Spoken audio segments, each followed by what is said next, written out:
What is the best tech ETF? Today I'm going to look at 5 indexes and find the best tech ETF. The first one I want to go through is QQQ Trust by Investco, and it's about 70% tech, and it's long been sort of one of the most popular tech ETFs. Another one I'm going to look at is Vanguard Information Technology ETF VGT. And then also the corresponding one from Fidelity, which is the Fidelity MSCI Information Technology Index ETF. Also, I'm going to look at the Russell 1000 Technology Index, the iShares US Technology ETF IYW. And another one is the Technology Select Sector Index by XLK, the Technology Sector SPDR Fund. And then the last one I'm going to look at is the iShares Expanded Tech Sector ETF. It covers the S&P North American Expanded Technology Sector Index.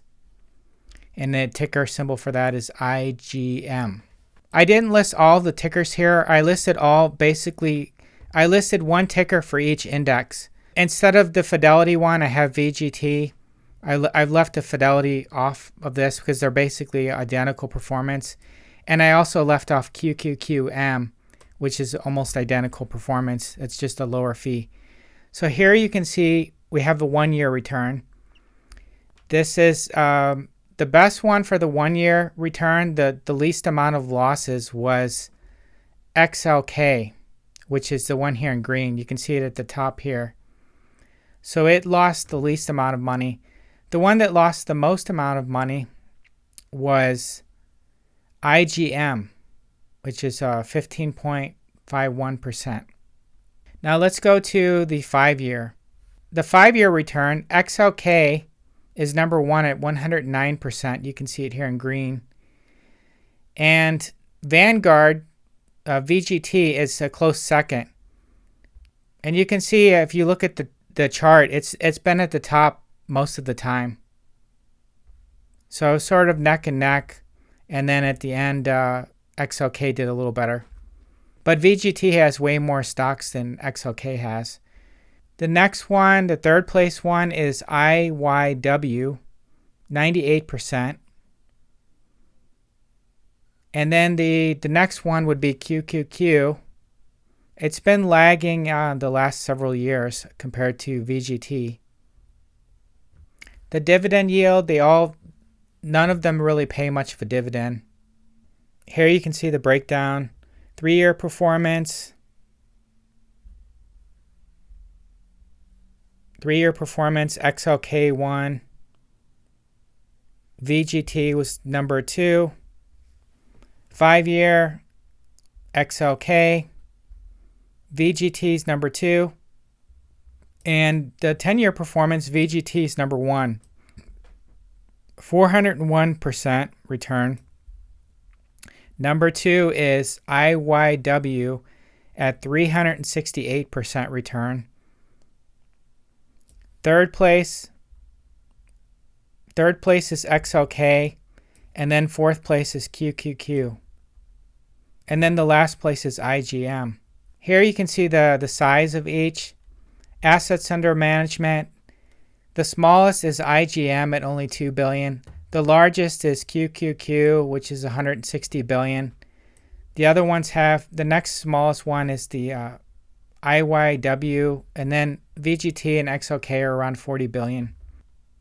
IGM also has a much smaller volume than the others. As far as the number of holdings goes, the one that has the least amount of holdings is XLK. It only has 79. And the next is QQQ, 102, IYW, and then IGM. As far as the diversification goes, some of them look like a very wide funnel. Like VGT basically looks like a very wide funnel at the top, where it has 2 stocks have almost 50% of the holdings. If you look here, assets in the top 10, the ones that have a higher number, those are the ones that are more of a wider funnel. So if you look at XLK, 67% of the assets are in the first 10 stocks. And then the next one would be IYW, and then VGT, and then QQQ. And the most diversified, the most evenly spread out is IGM. And when you look at the top ones, instead of being like 18% for Apple, it's a much lower percent. As far as the asset turnover, as far as the stock turnover, VGT has the lowest one at 6%. Number 2 is QQQ. And then IGM's the next one, and then 9% for XLK. I would expect that XLK would have been lower than that, but okay, here's a breakdown of the portfolio. So this visualizer here gives you about, if you scroll down, we see the first 20 stocks with the highest percentages. And if we scroll down here, we see that the one that has the least amount, QQQ still has 0.4 shares at number 20, whereas XLK and IYW only have about 0.2 shares. So the share value gets lower and lower at that point. If we look at the highest percentage, XLK has the highest percentage in the top. So between over 40% of the holdings on XLK is between Microsoft and Apple. So it says 95% of the holdings is made up of just this page here, the first 20.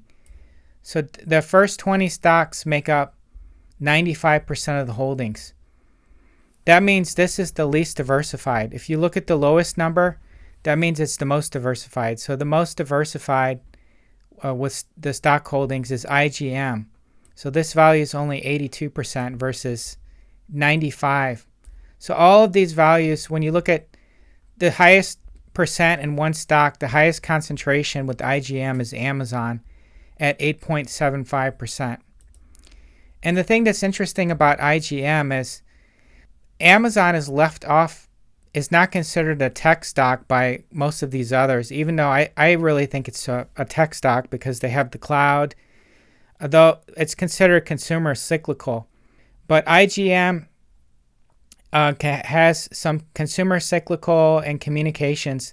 So this looks a lot like QQQ in some ways, that you see that there's some what's considered a non-tech items in here. QQQ is the largest 100 stocks in the Nasdaq, the non-financial companies. So you can see there's actually Pepsi, which is not tech, Costco, and you have some communications like T-Mobile. You also have some pharmaceuticals like Amgen. You have Starbucks, which is definitely not tech. But you look at all these other ones, most of these other ones are almost all tech. So you have Micron Tech, Autodesk. I don't see Shopify in this one. So pretty much HP. Now even IGM, which isn't 100% tech, it's still hard to find the non-tech holdings in the top 100. I would consider Amazon tech. It's the only one that holds Amazon, which is why I kind of like it in some ways. It actually didn't perform so well despite having Amazon in there. If we look at the 3 ETFs on the right here, IYW, XLK, and VGT, if we look at the top holdings, Apple is around 20% for each of these. And then Microsoft's around 15 to 20% for each for the second position. However, if we look at these on the left, QQQ and IGM, you've got Amazon at 8.75, Apple at 11.2. So these are more evenly spread out. You don't have so much concentration in just 2 stocks. So if for example, Apple has a bad quarter, they come out with a product that fails, or they have to do a massive recall, the stock's going to go way down, and the portfolio is probably going to go way down. The same with Microsoft. If you've got Microsoft, you've got so much concentration in Microsoft, and people stop buying Windows computers, or they have a bad quarter or whatever, then it's going to hurt the portfolio. So that's one reason I like QQQ, because it's not so spread and you don't have so much invested in Apple and Microsoft like the others. Okay, as far as the index goes, which one would I select for the number one tech ETF index? I'd say it's a toss-up between Vanguard Information Technology and QQQ. So VGT most of the time now recently has been number one, and then QQQ has been number two. The fee on this is roughly twice of what VGT is. XLK is also, it's been number one or number two at different points in time, but it only has 76 stocks, so that's a little bit concerning. So I would probably leave this one off as a result of that. If the fee were a little bit lower, since you've got fewer stocks, I would say this would probably be okay. But since you're paying a fee and you're only getting 76 stocks, this one you're paying you're paying the same fee and you're getting 368 stocks. So I would say VGT is my number one pick now, and then QQQ or QQQM, if you hold it for more than a year, I would say it's the number one choice, because this fee goes from 0.2 to 0.15. Now, as far as these ones on the left here, these were the ones with the higher fee. You can see here this has a 0.4% fee, almost half of a percent, which is quite a bit. The same here. This one is almost half of a percent. This one you're only getting 140 stocks. It does have better performance than IGM. It does have better performance than IGM and QQQ. However, I think a lot of that is just due to the fact that it owns more Apple and Microsoft. So, I think you could add Apple or Microsoft to your portfolio and basically achieve the same thing without having to pay this high fee. Plus, the turnover is higher in this.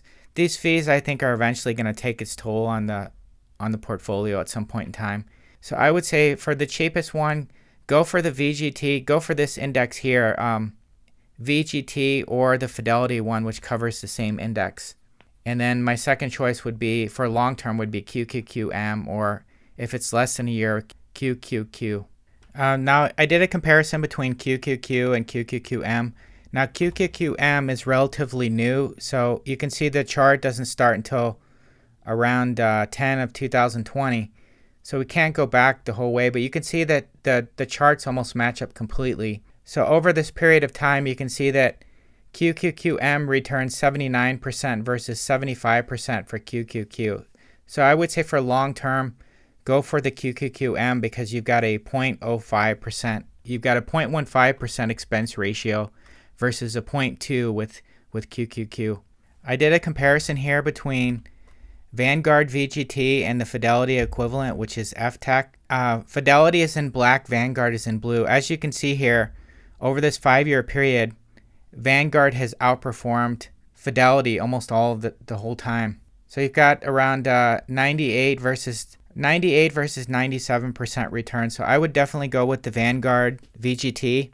I think the lower turnover rate, even though Fidelity has a slightly lower expense ratio, I think the lower turnover rate, the lower bid-ask spread for Vanguard ends up working in its favor over time.